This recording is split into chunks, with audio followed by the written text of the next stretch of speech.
কিছু কাজ ছিল, যার কারণে ঢাকায় থেকে যাওয়া। তো কাজগুলো আলহামদুলিল্লাহ ভালোভাবে শেষ হয়েছে।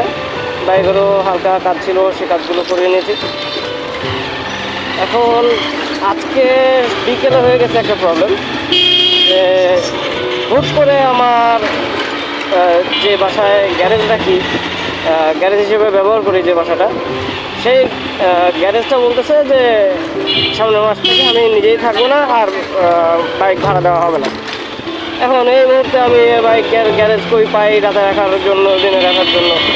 গ্যারেজ তো মাস্ট, যেহেতু আমার নিজের বাসার সঙ্গে গ্যারেজ নাই। এটা খুবই মিস্টেক একটা হয়ে গেছে। তো সব কিছু মিলিয়ে টানা প্রায় 8 দিনের ছুটি। পরবর্তীতে অবশ্য খুঁজতে খুঁজতে ওই পাশের একটা বিল্ডিংয়েই রাখার ব্যবস্থা করা গেছে। মানে খুব অল্প সময় খুব বেশি পেরেশানিতে পড়ে গেছিলাম ওই সময়। তো এখন বেরোইছি যে ভিডিওটা কেমন হয়, আর হচ্ছে ভিডিও এখানে কতখানি ভিউ আসে, এই ব্যাপারটা একটু চেক করা। আর পরে যেহেতু অনেকদিন ভিডিও করা হয় না, আর ভিডিও এডিটিংও আমি সেরকম একটা করি না, স্কিলের অভাব এখানে প্রকট। ব্যাপারগুলো আরও শিখতে হবে, কীভাবে ভয়েসটা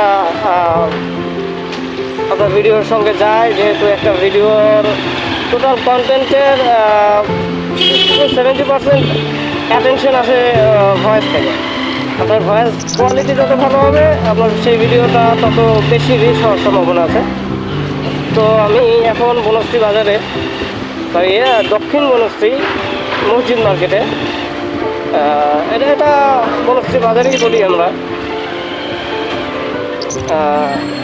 ওই দক্ষিণ বাদ দিয়ে দেখা যাক। এখানে কিছুক্ষণ চা খাবো।